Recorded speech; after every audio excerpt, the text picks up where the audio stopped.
Mais de 2 anos depois aí do incêndio do Museu Nacional, o maior museu de história natural aqui do Brasil, a gente tem pelo menos agora uma data para a reabertura da biblioteca, que tem um acervo incrível, para dizer o mínimo, né, Amanda Pois Martins? é, Agatha, acervo aí de mais de 500 mil livros, sendo 1.500 desses livros peças consideradas raríssimas. Então, a data é o mês de novembro. Não tem o dia ainda, Agatha, mas o mês eu já estou Aí, trazendo para os tá nossos bom. ouvintes. Novembro desse ano, a Biblioteca do Museu Nacional vai ser inaugurada. A informação é, inclusive, do diretor da instituição, Alexander Kellner.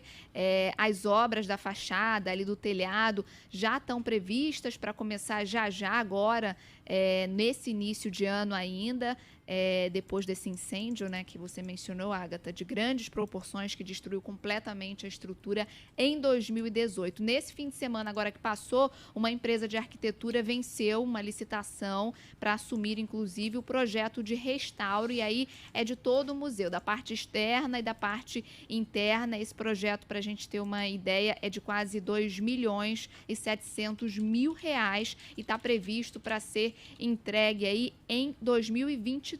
Então já no ano que vem aí. Mas as obras ainda não têm data para começar. Entre algumas alterações que vão ser observadas estão aí das rampas do palácio, na entrada principal, aquela escadaria monumental agora vai ser totalmente transparente, bem diferente, né, do que era, tinha uma pegada mais antiga.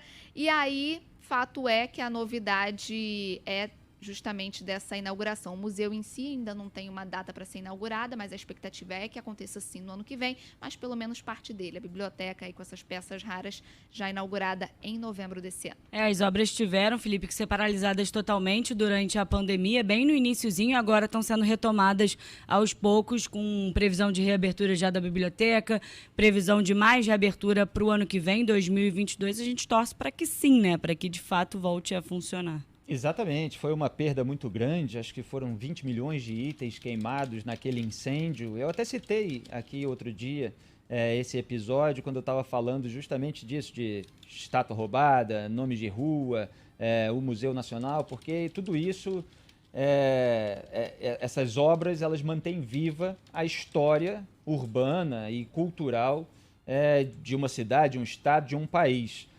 O incêndio no Museu Nacional ocorreu em 2018 e em 2019 foi um incêndio lá na Catedral de Notre-Dame, de Paris, que também está sendo reconstruída, também está sendo recuperada. Na semana passada, inclusive, a ABC News fez uma reportagem audiovisual, né, em vídeo, a respeito da reconstrução da Catedral de Notre-Dame, mesmo durante a crise sanitária, mesmo durante a pandemia da Covid-19. Obviamente, houve várias adaptações nesse processo para que ela também fosse recuperada. Recuperar patrimônios históricos é fundamental e as autoridades, obviamente, devem caminhar nesse sentido.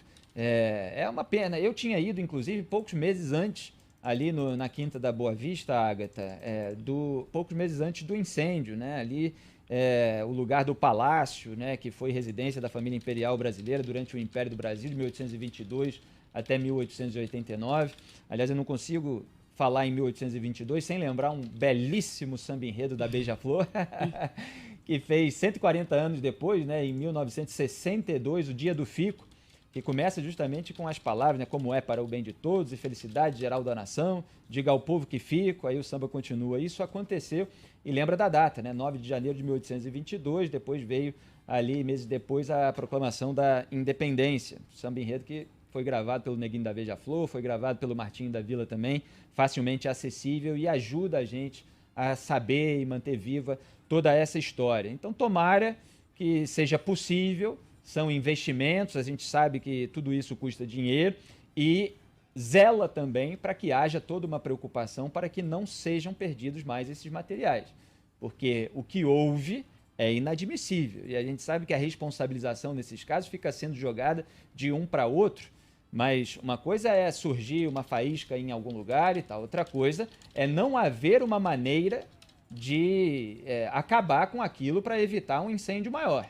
E ali foi um acúmulo de erros, né, que não podem se repetir jamais. Então é preciso, além de criar esse espaço em que a história permanece viva, criar todos os mecanismos para evitar que ela se perca novamente. Diga ao povo que fico. Como é para o bem de todos e felicidade geral da nação, diga ao povo que fico, isto aconteceu. Como é para o bem de todos e felicidade geral da nação, diga ao povo que fico, isto aconteceu. No dia 9 de janeiro de 1822, data que o brasileiro jamais esqueceu. Fica por aí, ouvinte da Band News Maravilha, FM. que delícia fazer um programa assim, que a gente cita uma música e ela toca.